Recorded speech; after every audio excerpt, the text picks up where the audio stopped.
क्या झारखंड राज्य अस्थिरता की ओर जा रहा है? झारखंड में हाल के दिनों में हुई घटनाएं इस प्रश्न को जन्म दे रही हैं। एक तरफ केंद्र की तरफ से लगातार एक्शन, दूसरी तरफ एजुकेशन सिस्टम को लेकर बवाल, तीसरी तरफ झारखंड के युवाओं का सड़क पर उतरना और मौजूदा सरकार को सीधे तानाशाह कहना।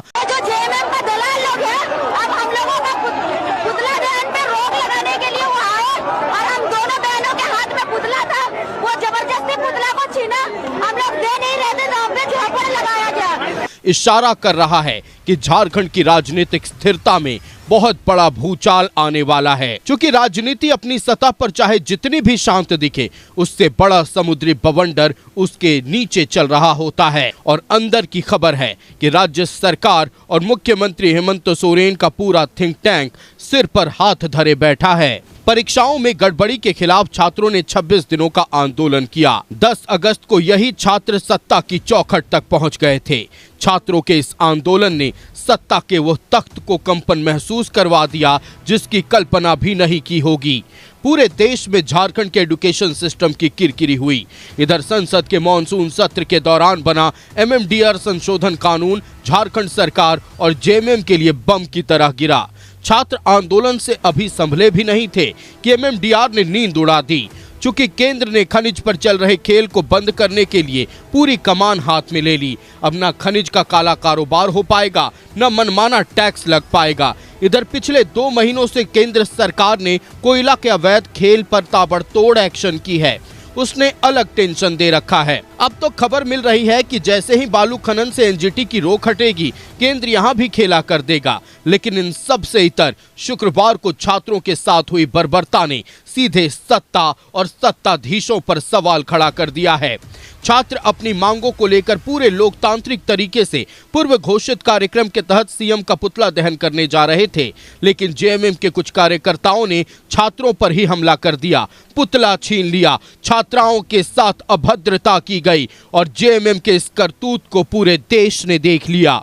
दिल्ली की मीडिया भी सब कुछ लाइव दिखा रही थी। राज्य के अलग अलग जिलों में JMM के कार्यकर्ताओं ने छात्रों को खदेड़ा है।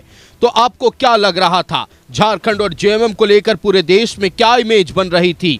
आपका पूरा नैरेटिव उल्टा पड़ गया और जो दिल्ली में बैठी मीडिया आपको लेकर नैरेटिव बना रही है, वो सीधे राज्य सरकार की कुर्सी से जुड़ा हुआ है। 19, 20 और 21 अगस्त पिछले ये 3 दिन झारखंड के लिए काफी संवेदनशील रहे।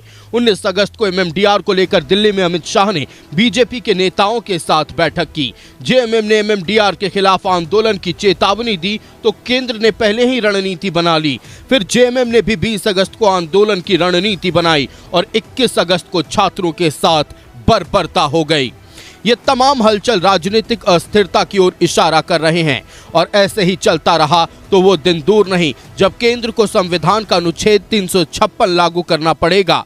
356 तो पता ही होगा, नहीं पता है तो बता देते हैं। यदि किसी राज्य में संवैधानिक तंत्र विफल हो जाता है या सरकार संविधान के अनुसार नहीं चलती है तो राष्ट्रपति शासन लागू होता है।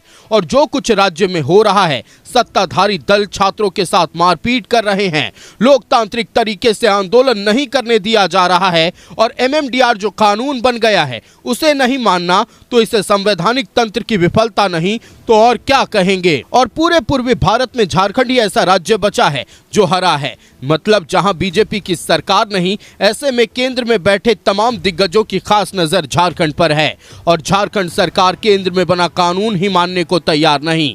और आपको तो पता है कि केंद्र का आदेश नहीं मानने पर राष्ट्रपति शासन लग सकता है। संविधान का अनुच्छेद 365 इसकी पूर्ण इजाजत देता है। मतलब साफ है कि JMM के कार्यकर्ताओं की करतूत ने केंद्र को झारखंड के लिए और ज्यादा सोचने पर मजबूर कर दिया है और यही स्थिति बनी रही तो बहुत जल्द सारा कंट्रोल राष्ट्रपति के हाथ में चला जाएगा।